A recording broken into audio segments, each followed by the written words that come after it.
بإيران عبالك هنا دا تصور فيلم.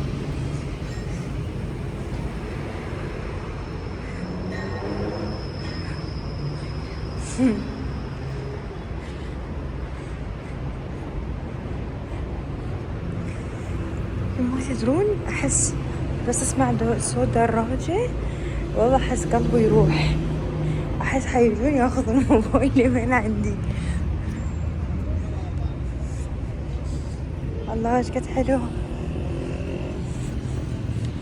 ايش قد حلوة جنة.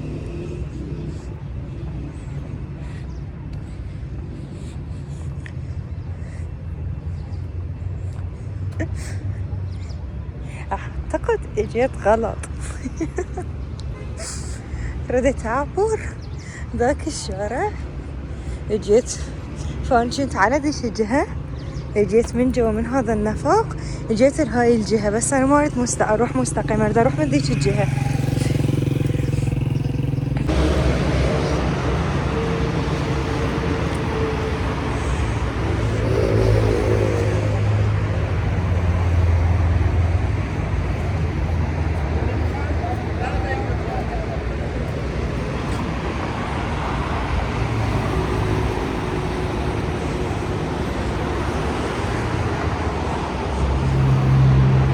شوف إيران النظافة والله كل شي نظيف الجنة. هذا الشارع مخصوص بس باللحوم والسمك.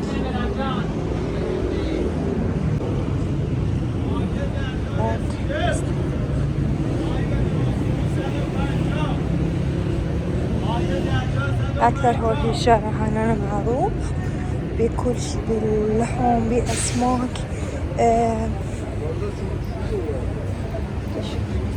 تشوفون هاي اللحوم والأسماك الدجاج كل شي.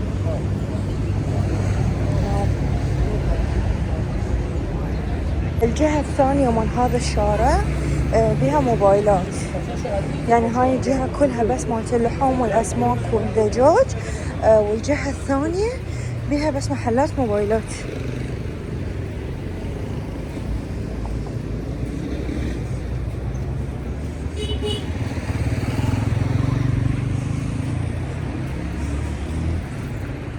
تدرون أكثر شيء يلفتني بإيران هو النظافة، يعني النظافة في كل مكان، كل شيء هنا نظيف. الفرع مالت اللحوم اللي كنت بيه كان اسمه استقلال، هسه احنا اجينا هنا إمامات، تكون مقابل بارك ملت.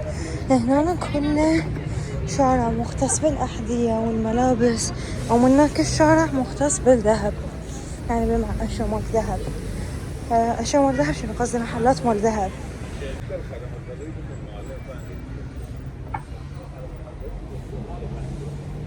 هسه اجي اشتري الشغلات اللي احتاجها.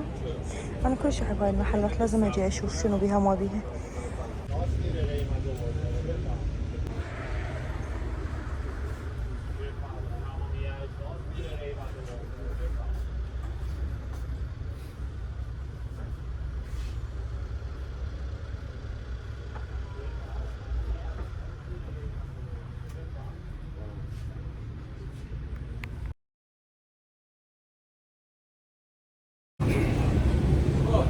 كل شي يكون مقابل بارك ملت، هاي مقابلكم يكون بارك ملت.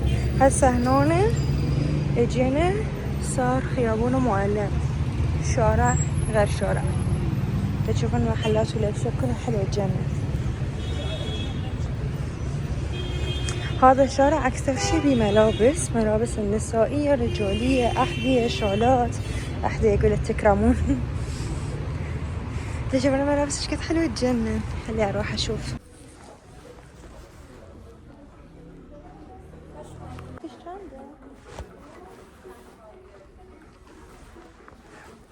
دو 540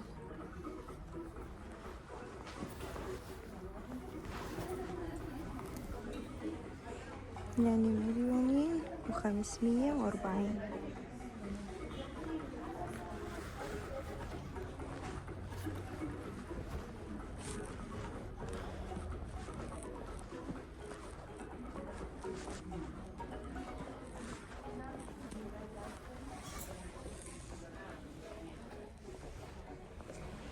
هنا بإيران كل خطوة تخطونها والثانية تلقون حديقة، تلقون بارك يجنن. هسه أنا جيت قعدت هنا وهذا الصبح تدرون نافورة تشتغل تجنن بس هسه لين ظهر مطفيها، بس من تشتغل ايش قد حلوة يا ربي. وشنو هم حديقة اكو وهم بكل مكان مخلين شو اسمه صحيات، يعني فتشو ما ادري يعني كلش حلو ما ادري احب له. هاي هم اخر شهر للخريف، الخريف دا يخلص. تشوفون النظافة ما اعرف انا ليش بالسلك بقطط. بتونة انتي بتونة شكو شكو شكو.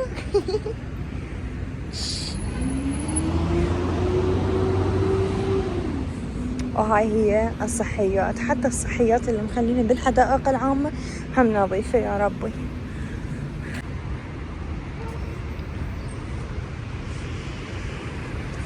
الغيوم ايش قد تتجنن اليوم كلش حلوة.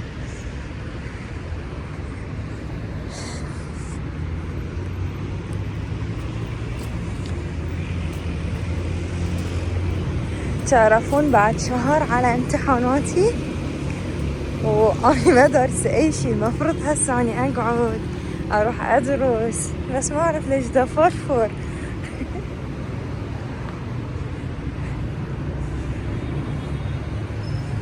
هسه أريد أعبر أروح لذيك الجهة.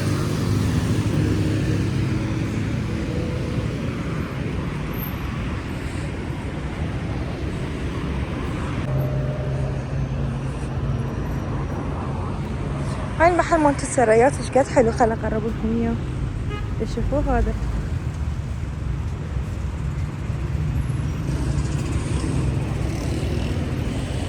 واكيد الباصات بكل مكان. انتو بايران اي مكان تردون تروحون، اي مكان تروحون تلقون باصات تاخذكم لاي مكان تردون.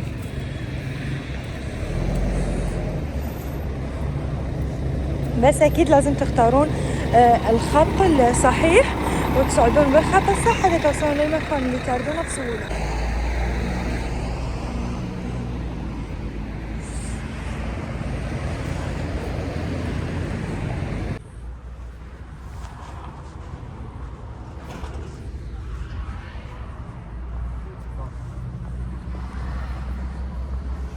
ايش هذا؟ قررت ايش هذا؟ سایز هم داره؟ سایز من داره؟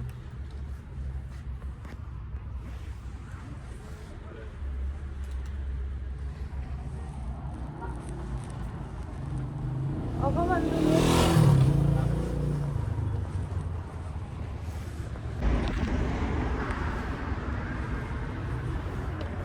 سلام.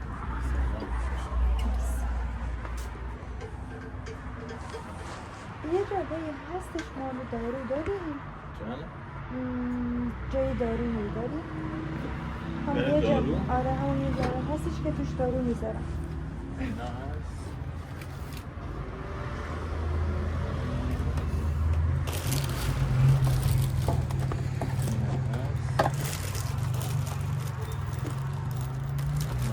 میتونم باز کنم ببینم؟ مرسی. آقا این چنده؟ 23.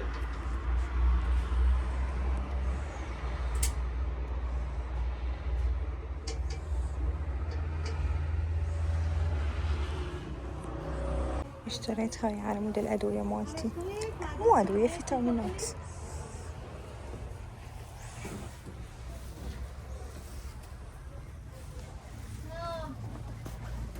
آره اون شوارع خرابه.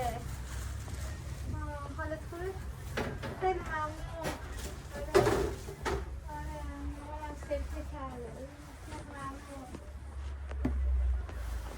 الان که بیمارستانه همون جای چیز بستریه، جای اسمش چیه؟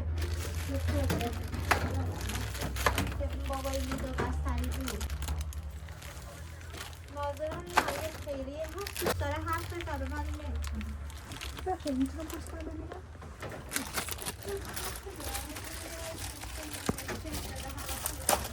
زيتي فوق من غير اللي لا عندي مالي جاي أخينا يا أخي والله شنو قاعدين يا أخي سؤالي فوق من غير اللي يا أخي فوق من غير تفهم إيه مالي يا دکتر خودش ارگنجی گفته لا فوق من غير إنا يا خان أرى إنها ما استشتغل فوق هاش دیگه که دیروز فیزیوتراپی إيه مالي يا أخي جاي أخينا يا أخي خير عشان مثل تسلق يعني أرى دقيقة جيرد مشي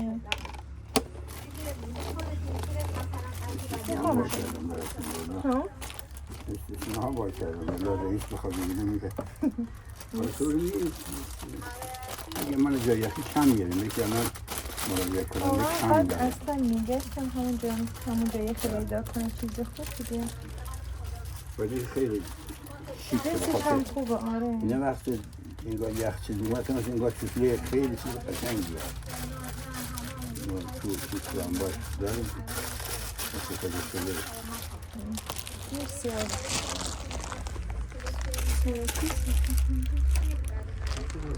این رنگش قشنگه آره مرسی خبت قالب ثلجها طيب ما اقدر من ندخل هيك محلات لازم اشتري ما اقدر بله لا قيمتش من شاستي وبعد يس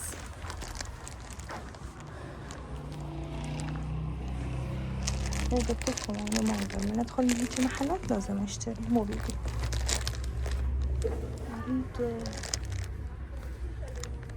اريد يا ربي اريد لورا صوصي ما عندي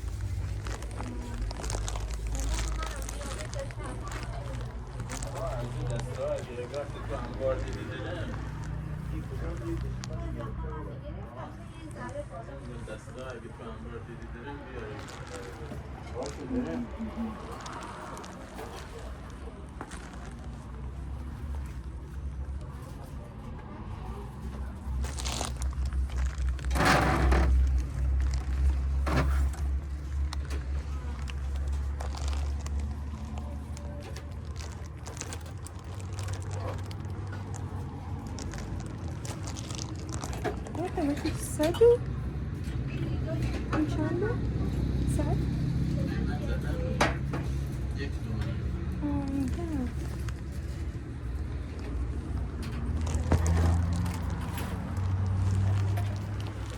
من هنا لكم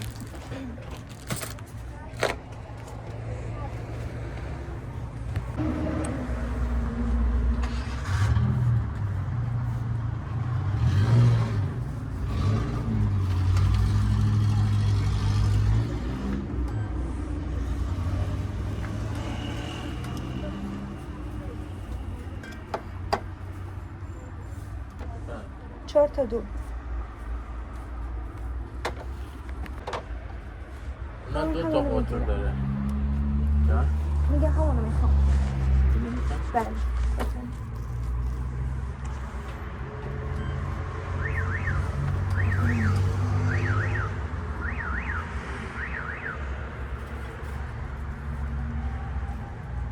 چهار تا دو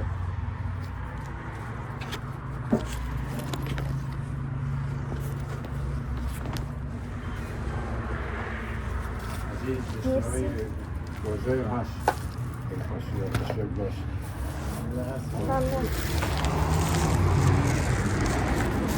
دیگه من هم نمیتونم باید ایرانی صحبت کردم أردح شي عربي نسيت دحكي إيراني أقول أني هم والله مصيبة أصلا نسيت العراق والله العظيم شنو أريد أقول أقول أني هم ما أقدر يعني من أشوف هيك محلات لازم أدخل وأشتري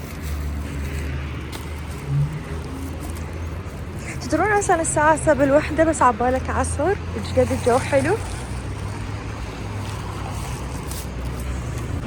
شوفوا هذا الشارع كله هسه اللي جينا بيه يكون اسمه معلم اللي شوفتكم يكون قريب بارك ملات هسه حنروح مستقيم من نوصل للتقاطع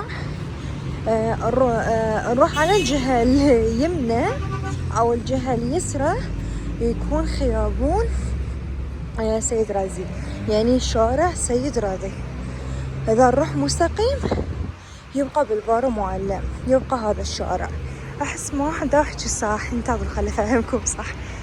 باعوا هسه هذا التقاطع اللي حيجي إذا نروح مستقيم يعني قبل يبقى شارع معلم، بس إذا من التقاطع نروح يمنى أو يسرى يصير شارع سيد راضي اللي هنا يقولونه بولفاري سيد رازي.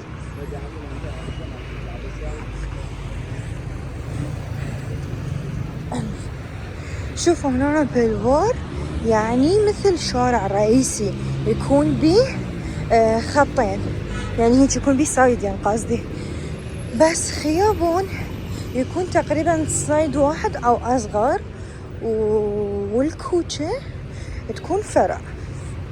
فهمتوا علي؟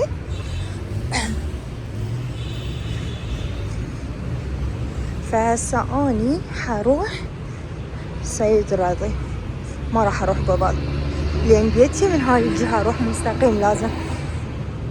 يابا والله عذروني تدرون، أنا قلت لكم من نحكي لازم أفكر، إذا ما أفكر ما أعرف أحكي والله.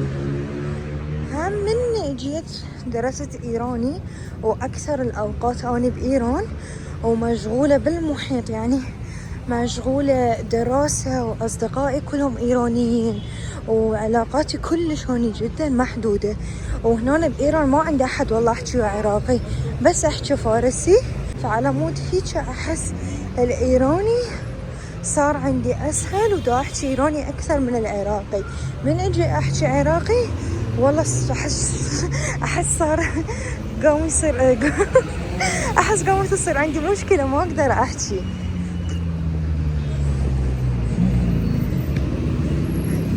بس والله من فتحت القناة مالتي اليوتيوب وصرت شوية شوية أحكي. شوفوا هذا التقاطع إذا نروح مستقيم قبل يكون بالبار معلم، بس إذا نجي من هاي الجهة اليمنى أو من الجهة اليسرى يكون سيد راضي. هسه أنا اجيت سيد راضي، ها اجي كنت أحكي. من فتحت القناة مالتي اليوتيوب وصرت أحكي وياكم أحس والله العربي مالتي صار أحسن، وصرت أحكي عراقي أحسن. قبل والله قبل كانت عندي مشكلة أقوى من هسه، يعني من كنت أجي أريد أحكي صدق كانت تصير عندي مشكلة، هسه أحسن. شوف هذا سيد راضي 25. من تروحون لهاي الجهة تروحون قبل يجي الفارة هاشمية، تجي منطقة مال هاشمية، هاي سيد راضي بالنص. من نروح لهاي الجهة من هنا قبل تصير قاسم آباد إمامية، لاني بيتي هناك. بس من نروح بهاي الجهة هيك مستقيم قبل تصير منطقة هاشمية، وبنصها يصير الشارع مال وكيل آباد. سيد راضي هم شارع كلش حلو كلش حلو، كل شي بيه مخبز، بيه مكاتب، يعني بمكاتب هاي مكتبة مكاتب اللي تخص الدراسة، بمكاتب مال غير أشياء، بحتى محلات إيجار مثلا كراسي أو مواعين مالت عراس، بمطاعم، بملابس، بمحلات مالت الكيك، وبمحلات اللي تجهز لأعياد الميلاد. هذا قصة محلات مالت العيد ميلاد. وبيها شنو نسيت شنو تقول، وبيها محلات مالت لحوم وأسماك ودجاج، هذا قصدي. وبيها معطل، بيها محلات مالت الفواكه. تشوفون والله هاي المحلات مالت الفواكه، خل أقرب لكم، حتى محلاتهم مالت الفواكه والخضروات كلش مرتبة، مع العلم هذا أبسط محل فواكه عندهم كلش بسيط.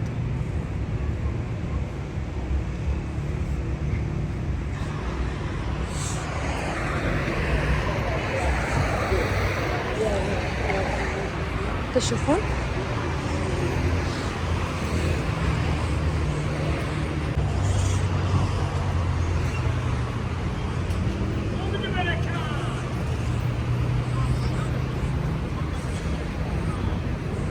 تشوفون ايش قد نظيفة المحلات مالت الفواكه والخضار، ايش قد نظيفة.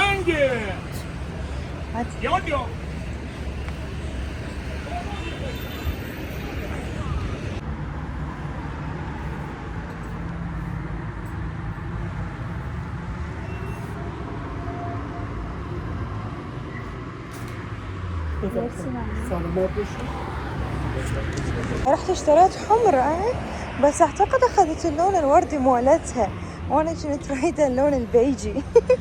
خل ارجع له. عزة والله تفشلنا، رجعت لي قلت له لا انا اريد اللون البيجي بس اخذت اللون الوردي. بس ما رجعت للمحل شفت الضوء يفرق واني احتاج هذا اللون اللي اخذته هو الصح. ايش قد استحيت يا ربي. يلا عادي مو مهم، تصير.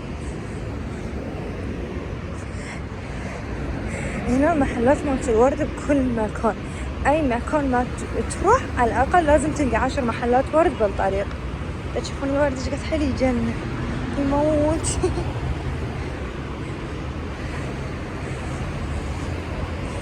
مو قلت لكم بهذا الشارع كل شيء اكو.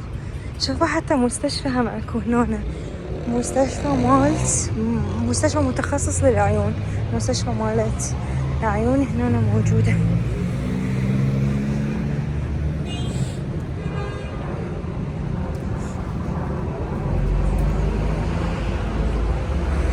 شوفوا المحلات مالتهم مالت الفواكه ايش قد نظيفة وتجنن.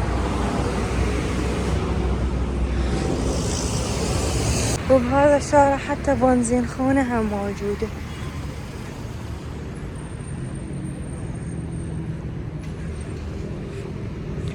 بعد شنو كل شي موجود. هنا هم مالت سيارات تعويض لا تبديل دهن مالت السيارة، يعني هنا محلات من تصلح سيارات. هنا هم اكو مدارس. هو شارع واحد وشفتوا ايش قد بيه شغلات كل شي بيه. وهم اخر هذا الشارع هناك اكو بارك كلش حلو، الفلوق اللي قبله صورت لكم بيه. هسه انا اسا لازم اروح لذيك الجهة، اروح للبارك ومن النفق اعبر واروح للجهة الثانية، لان نهاية الشارع تكون شو اسمه استدارة، وما نقدر نعبر من الاستدارة، لازم اروح من النفق واعبر على الجهة الثانية.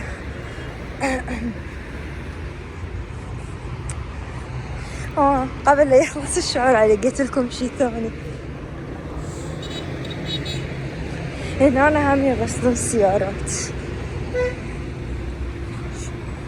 كار ووش، محل غسل السيارات. نسيت شنو نقول له بالعراقي. احنا نغسل السيارة، يمكن نفس الاسم يمكن. لا شوفوا هنا مركز متخصص مال فوليبول. كل ساعة ألقى شي جديد بهذا الشارع وأشوفكم إياه. صدق. وهناك بالبارك من نروح أكو كافيه ومحلات مالت قهوة وهيجي. حتى من أوصل أشوفكم إياه. بس هنا شوية وسخ. مش قد حكيت عن النظافة لقيت شوية شي وسخ.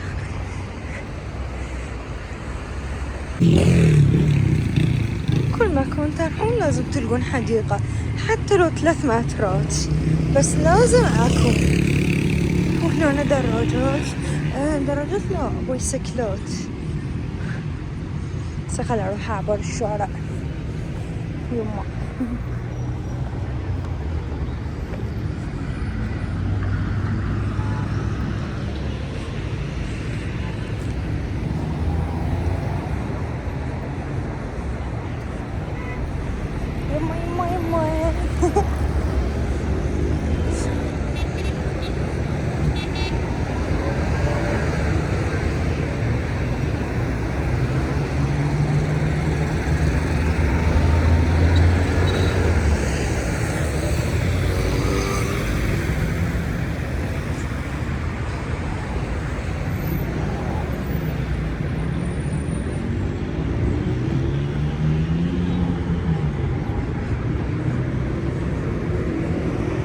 هنا من تجون الإيران بس تسمعون صوت دراجة، بس تسمعون صوتها.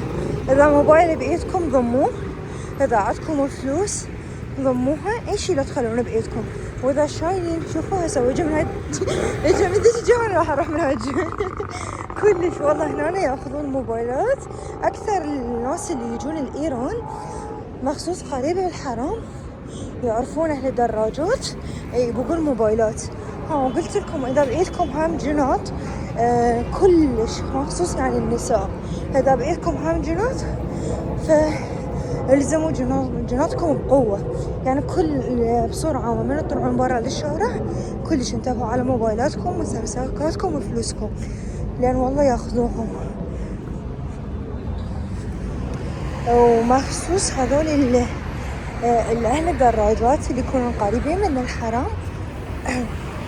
خل اعبر ذيك الجهه واكمل لكم الباقي.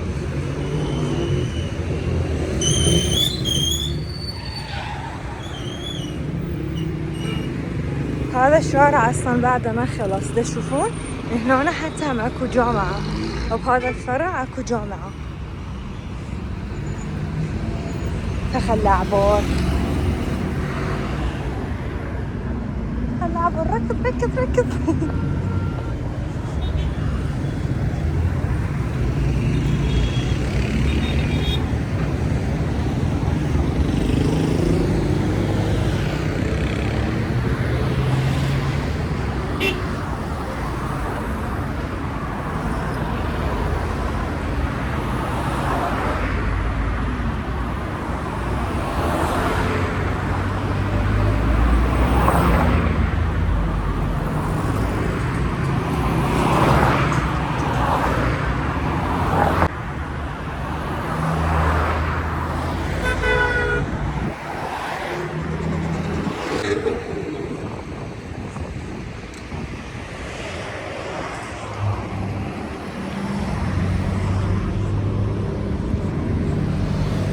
هاي المحلات اللي قلت لكم اياها موجودة بالبارك اللي شوفت لكم اليوم من الفلوق القديم.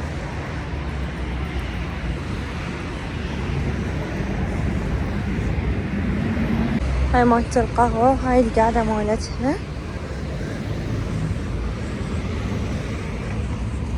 اي فكنت اقول لكم مخصوص هذول اهل الدراجات اللي قريبين من الحرم، تدرون اكثرهم حتى مو ايرانيين، بيهم ايرانيين بيهم افغانيين.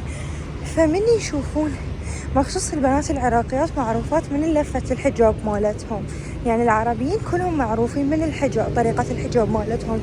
فهذولي اكثر شي يروحون يبقون من هذول العرب.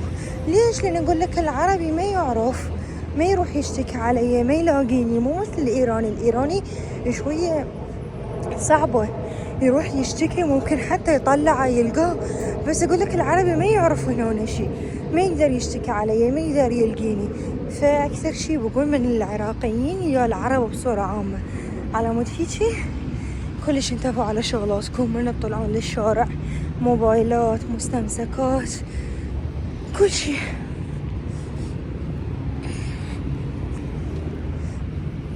تدرون يمكن انا صار تقريبا 2.5 ساعة اني بس امشي والله ما اعرف ليش لهالدرجة كلش احب المشي كلش، يعني اذا امشي 10 ساعات باليوم عندي عادي، اصلا افرح.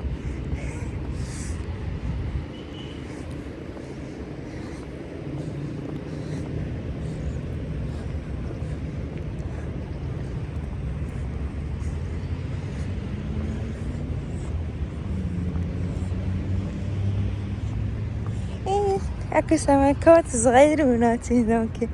يا خل اشوفكم سمشاتي يا سمشاتي خل قربت تشوفوها يوم يجننون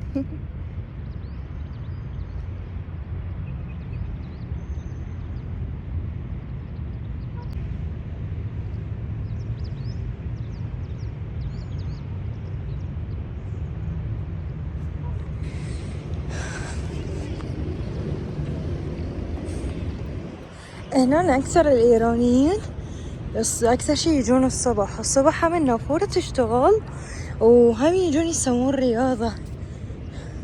كل أكثر الإيرانيين هاي إذا مو كلهم لازم الصبح الساعة 6 حتى 5 الصبح تلقاهم يا ببارك ملت يا بهاي الباركات اللي قريبة من بيوتهم، أقل شي نص ساعة يركضون أو يسوون الرياضة.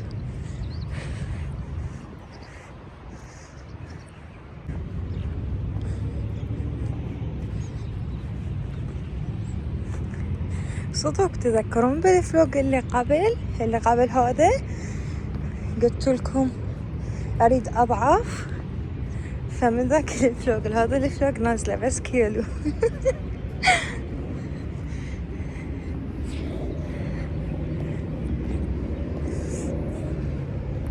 بس والله ملتزمة دا تشوفون، أطلع هواية أتمشى والصبح أسوي رياضة ومقللة أكلي، أصلا ملتزمة بنظام غذائي، بس مرات أخربط عادي يعني من أروح أنعزم أو يكون عندنا خطار بالبيت أو ما لحق يسوي أكل، مع انجبر أكل شغلات ما تخص النظام الغذائي، أكل غير شغلات، بس عادي إن شاء الله شوي شوي أضعف.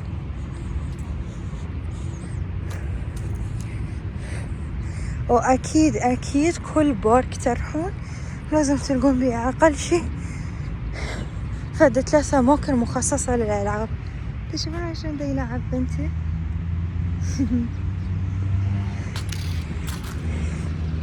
وهسه أني أريد أروح لذيك الجهة.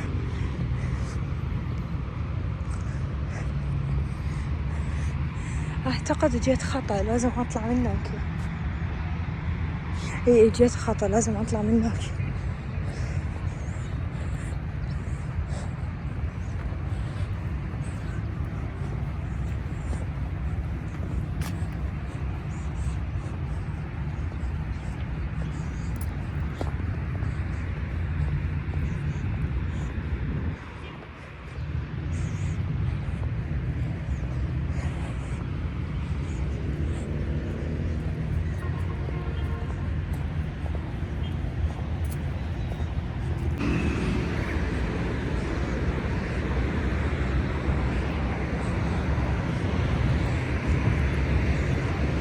هذا المكان مخصص للدراجات، يعني عبارة من عنده مخصص للدراجات والبايسكلات، من هناك الدرج.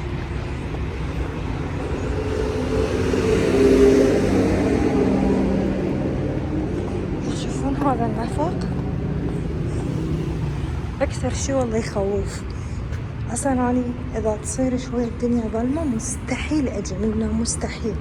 هسه وأنا خايفة عبالك أفلام رعب والله، إذا يطلع لي هنا واحد بدراجة يوقف عندي موبايلي شنو أسوي؟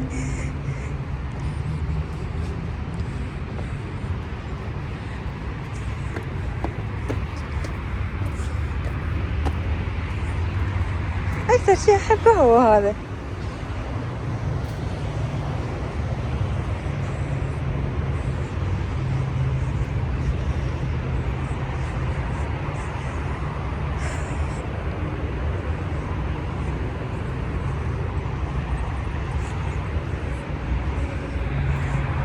شوفوا هاي الجهة من هناك، لو شوفوا صار سيد رابع، عملنا هنا مستقيم نروح تصير إمامية.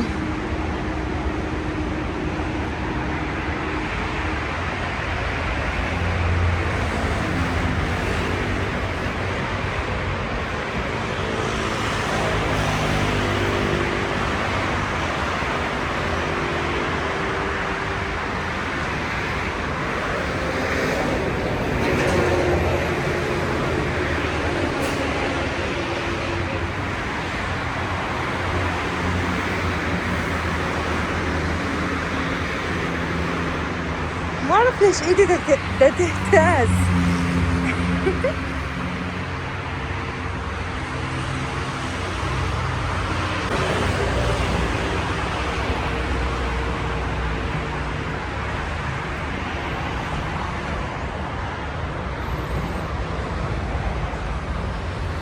وهسه لازم ننزل بالنفق الثاني حتى نطلع من هناك.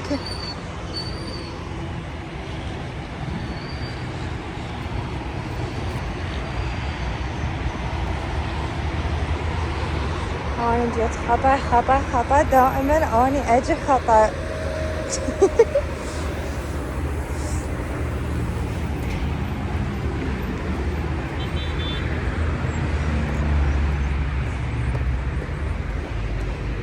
يما عايزة احس قلبي حيوقف.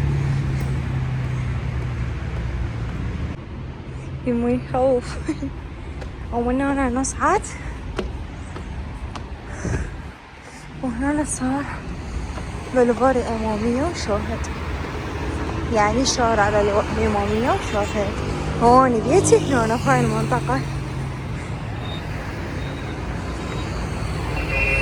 وهاي هنا معروف هنا باسم ميدان إمام علي، على مود هنا النبي محمد من بايع الإمام علي عليه السلام من خلال هذا المجسم مال المبايعة. وهذا الشارع هم مختص باللحم والأسماك ومحلات الفواكه والخضروات، تقريبا كل شوارع إيران هيك كل شي بيها.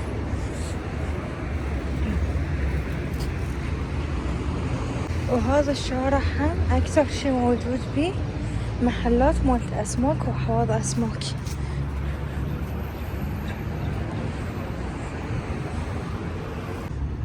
بي صيدليات هم كلش هواي، وبي مستوصف، والمستوصف كلش معروف هنا اسمه درمانقوي إمام أصحاب الحسين. مستوصف بس كل شي بي كل شي، يعني بي تحاليل بي الدكاترة كلش زينين، حتى يسوون بي أسنان هاي الصناعية، بي دكتور مالت أسنان مسوينا طبقات مختصة كل شي بي. هذا هو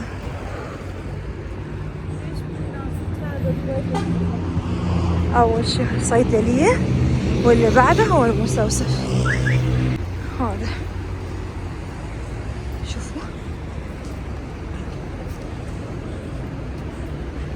شوفوا هذا هنا سوق كامل بس مالت بروتين، يعني لحم واسماك وبيض. شوفوا هنا هم نفس الشيء، اذا نروح مستقيم بالبار إمامية، بس اذا نروح لهاي الجهة اليمنى او اليسرى يصير شريعتي. وهذا البازار اوكسير هو كلش معروف في هاي المنطقة، اصلا هاي المنطقة اللي انا بيها كلش احبها.